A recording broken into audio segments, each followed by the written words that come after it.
Well, hello everybody. Matthew with Matthew Small Engine R&R here, Restoration and Redemption. I'm real excited. It's been real wet and none of the saws have wanted to start that I've rebuilt. And so I just did a little prayer and finally I've got this MS271. Real interesting saw, lots of parts to it. And you take a 170 or a 271 and I think about which one is easier to put together. Well, the 170s, the 180s, there's very few parts, but they can be frustrating. This 271's got tons of parts, but because it has so many parts to fit together, it's easier to work things together. And so she's breaking in right now. And I say breaking in because it's a piston and a cylinder from two different saws, and so I'm just going to let the piston and the cylinder get to know each other, both in very good condition. There was a little bit of transfer on the cylinder, but I cleaned it up real nice. And so I'm going to run a tank through it, and I'm going to go, I can hear her running up right now, but I don't have covers or anything on this right now because I'm trying to inspect how everything's operating. I had to put a different clutch on it, and that's why I like to sometimes leave things open. There's no air flow at the moment. There will be. But so yeah, there she is. She's starting to suck, so I'm going to slow her down a bit.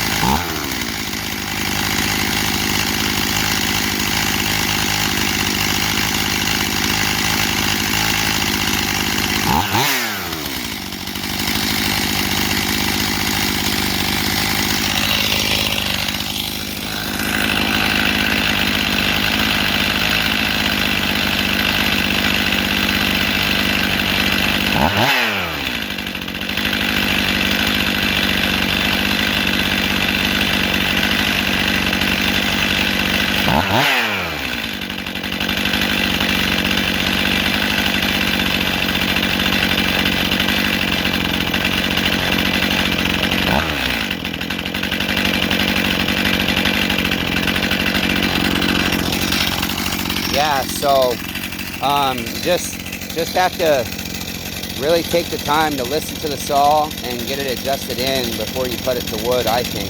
I think carburetor adjustment. I had a guy buy that 024. By the way, guys, less than 48 hours, that 024 was listed, and a gentleman called me locally.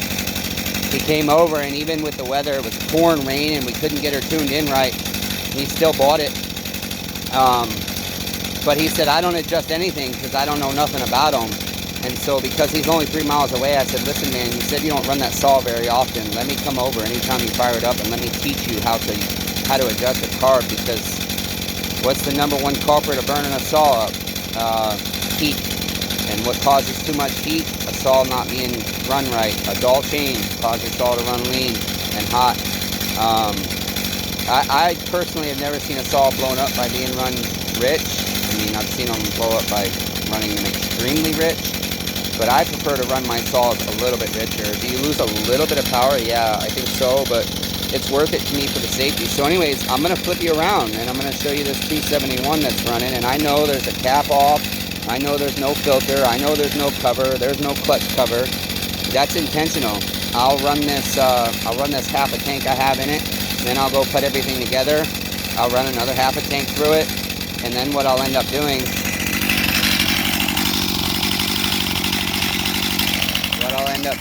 is I'll go put it to some wood, and I'll be real gentle with her at first. And then we'll just escalate how hard we're going to use this saw, because by the time it gets to whoever's hands it's going to be in, I want it to be good to go. I want to make sure she's been through some good quality testing. So there she is. That's a 271 warming up. And I got my supervisor over there.